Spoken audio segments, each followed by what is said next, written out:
Richard Nolan's Stages of Growth Model. Good morning. If you're just tuning in, we have some information coming in about Nolan's Stages of Growth Model. Let's go to one of our new correspondents in the field to hear more about this interesting IT and business industry related development. So Dave, what's all this I hear about Nolan? Well, Hillary, I'm here right now with Richard Nolan himself. Mr. Richard, can you comment on your growth model? Well, the stages of growth was something I worked on many years ago and published in the Harvard Business Review, in 1970 to be exact. There were 4 stages initially, then I had to modify it to 6 given how the technology industry was changing.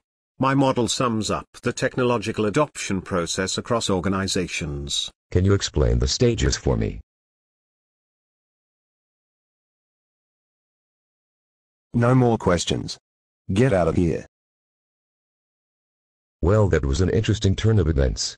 But no matter, we found a few consultants who can shed a bit of light on the 6 stages of growth. Let's start with Bravo. Alright Bravo, what can you tell me about the first 2 stages? The first IT growth model stage is known as initiation stage. In this phase, the technology is placed in the organization. A few applications in the organization are computerized. IT experts are learning new technology so they can apply these applications to the business.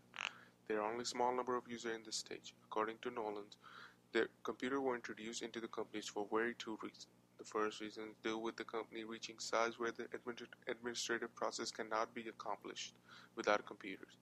Also, the success of the business justifies large investment in specialized equipments like computers. The second reason deals with the computational needs. Nolan defines the critical size of the company as the most common reason for computer purchase. During these stages, IT department received a little attention from management and work in a carefree atmosphere. During this stage, rapid and uncontrolled growth in number of IT applications take place. Many users adopt computers to solve their IT-related problems.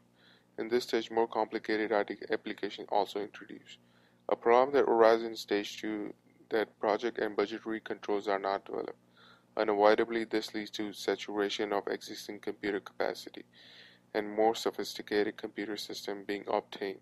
System sophistication requires employing specialized professionals. Due to shortage of qualifying individuals, implementing these employees result in high salaries.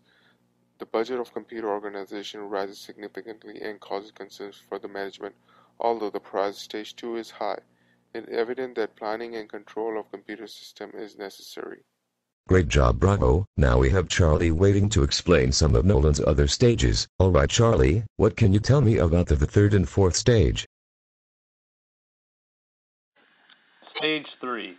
Stage 3 is called the control stage. It is where the organization gains control over their technologies by placing centralized controls. Control mechanisms are put into place to control spending. In Stage 3, the focus shifts from management of computers to management of data resources. This causes the IT division to have a greater importance to the organization. Management can see the possibilities in the technologies, but are often frustrated because of the lack of training or hardware with employees that causes a lack of efficiency. In this stage, documentation, programming, and operation standards are developed, led by project management's organized report systems. The main point of the control stage is the reconstruction of data processing operations. Stage 4. Stage 4 is known as the integration stage. In Stage 4, technologies are integrated and users find practical uses for the technologies. 2 problems with Stage 4 are, number 1, that they rely heavily on computer controls, which leads to a lack of effectiveness, and number 2, inefficiencies associated with rapid growth can create another set of new problems. Some of the key points for Stage 4 are that there is a rise of control by the users, there is a larger IT budget, integration of online database facilities, There is now formal planning and control within data processing. Users are more accountable for their applications. The use of steering committees. And lastly, data processing has better management controls and set standards. Wonderful job, Charlie. Now we're left with the final two stages, and we have Delta ready to explain the last two. Take it away, Delta.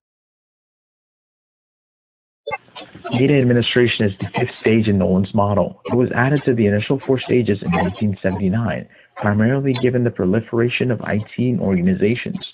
Stage 5 was devised to mark the switch from traditional IT management to the management of corporate data itself. In this stage, organizations generally tend to identify similarities and uses for data across their database, and they may strive to realize synergies and codependencies of the shared data throughout the entire organization. All this also led to the development of the data administrator role. It was a position which gave emphasis on the management of database systems rather than the traditional and age-old PC hardware itself. All this and all the terms IT and information technology became umbrella terms summarizing these new duties and categorizing all the developments within this particular niche. The sixth and final stage of Nolan's stages of growth is the maturity stage, and it too was added to the original four stages in 1979. The sixth stage sums up a firm who's deeply integrated with its IT and information systems. It is a firm who utilizes their mounds of data to develop competitive and innovative application utilizing all synergies and potential applications of their IT resources.